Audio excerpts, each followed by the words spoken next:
नमस्कार, मैं डॉक्टर अनुभव सांगवान। मैं लेप्रोस्कोपिक एंड लेजर सर्जरीज करता हूँ अपोलो गुड़गांव हॉस्पिटल में। मैं आज डिस्कस करने जा रहा हूँ एक बहुत ही कॉमन सर्जिकल प्रोसीजर है जो आजकल बड़ी फ्रिक्वेंटली किया जाता है, दैट इज सर्कमसिजन। तो इस वीडियो में हम डिस्कस करेंगे कि क्या क्या इंडिकेशन होते हैं सर्कमसिजन के, क्या क्या टाइप्स होते हैं, कौन कौन से ऑप्शन है आपके पास, सर्कमसिजन किस तरह से किया जाता है, किस टाइप के क्या फायदे हैं, क्या नुकसान है और किस इंडिकेशन में कौन सा सर्कमसिजन हमें ऑप्ट करना चाहिए। एंड लास्ट वन इज क्या क्या अल्टरनेटिव्स है हमारे पास सर्कमसिजन के अलावा। तो सबसे पहले what is circumcision? Circumcision is defined as the excision of your foreskin, let's say diseased foreskin और extra foreskin over your penis. So this is circumcision, this is complete circumcision. क्या क्या टाइप्स हैं circumcision के? Types दो ही होते हैं, be it complete circumcision और partial circumcision. Now comes to the ways, the methods will do circumcision. There are majorly three methods.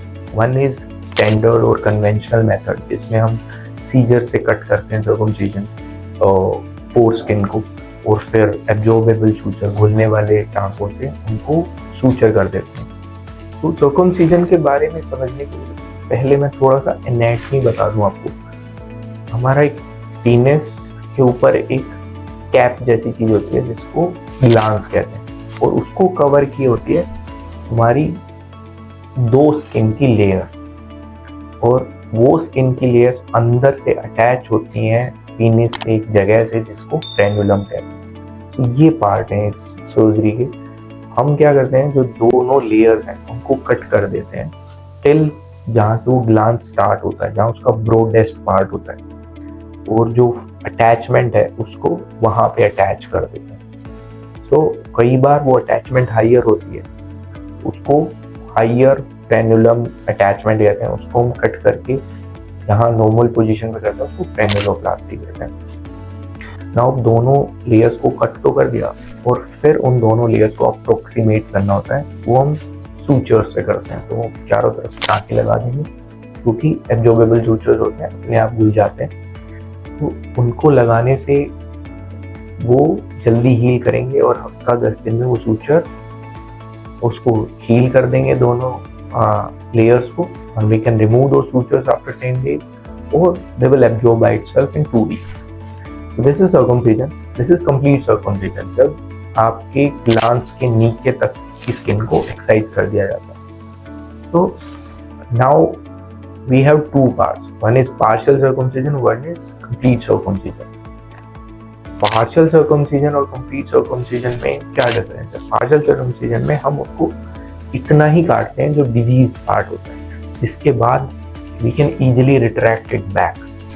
और complete circumcision में उसको रिट्रैक्ट करने की जरूरत ही नहीं है, वो नीचे तक ही कट कर दिया जाता है। पार्शियल सर्कमसिजन पार्ट में क्यों आया? क्योंकि कंप्लीट सर्कमसिजन के बाद अब ग्लांस आपका कंप्लीटली ओपन रहेगा, तो इसकी सेंसिटिविटी बहुत बढ़ जाती है और अगले 2-3 हफ्ते तक आपको बहुत ही ऑकवर्ड सेंसेशन होती है, जो बहुत ही डिस्कम्फर्ट कोज करती हैं आपको, बिकॉज ग्लांस ऐसे ही टच होता है बाहर किसी भी आपके अंडरवियर को, क्लॉथ को, तो वो सेंसिटिव हो जाता है और पेन करता है। उसको बचाने के लिए पार्शियल सर्कमसिजन करा।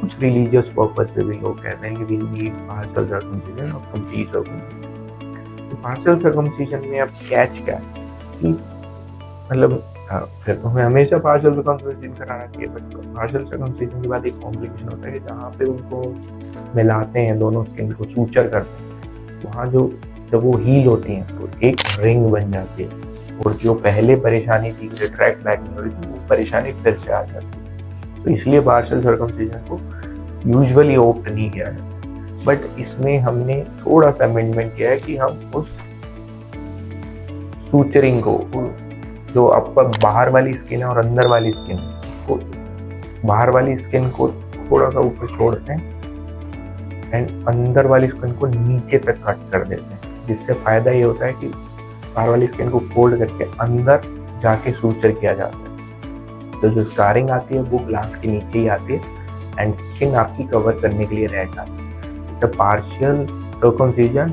With scarring as per complete circumcision. तो जो ड्रॉबैक था partial circumcision का वो खत्म हो जाता है. So if you want partial circumcision, you can do this in our hospital. That will be preferred. Now comes to the methods by which we can do circumcision.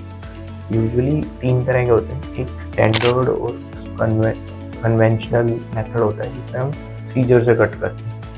एक advance treatment आया है जिसमें हम स्टेपलर से उसको cut किया जाता है.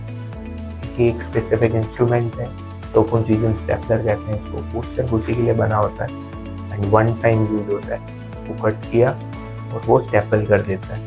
थर्ड इज लेजर से हम उसको कट करते हैं. तो कन्वेंशनल मेथड स्टैंडर्ड सर्कमसिजन और लेजर सर्कमसिजन में डिफरेंस इतना है कि उसको लेजर से प्रिसाइजली कट किया जाता है. लेजर सर्कमसिजन में फ़ायदा क्या है कि लेजर कट करने के साथ साथ कोएगुलेट भी करती है, तो आपको ब्लीडिंग नहीं होती, बहुत कम ब्लीडिंग होती है इससे. और कन्वेंशनल सर्कमसिजन में जो ब्लड वेसल्स हैं जैसे ही कट करेंगे वो ब्लीड करेंगे, फिर हम उसको लाइगेट कर देते हैं. Now comes to the stapler circumcision.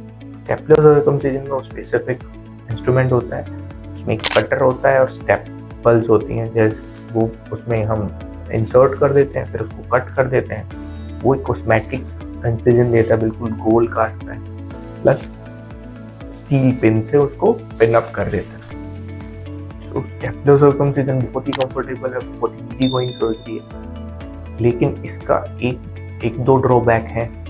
इसमें हम कस्टमाइज नहीं कर सकते चीज़ें.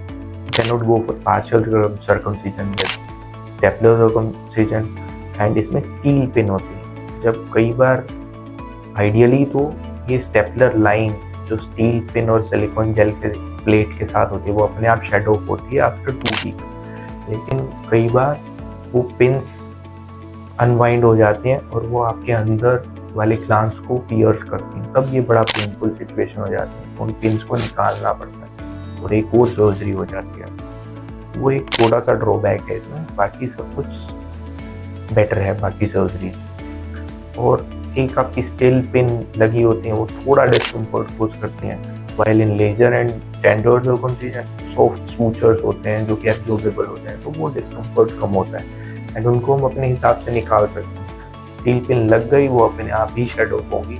आप निकालने जाएंगे तो आपको प्रॉपर सर्जिकली निकालना पड़ता है. सूचर्स को बस हम कट कर देंगे ओपीडी बेसिस. ये फ़ायदे होते हैं बाकी सर्कमसिजन्स के. पोस्ट ऑप ये सर्जरी के बाद तीनों ही सर्कमसिजन में रिकवरी पीरियड में सेम सेंसेशन होती है ग्लैंड्स के ऊपर.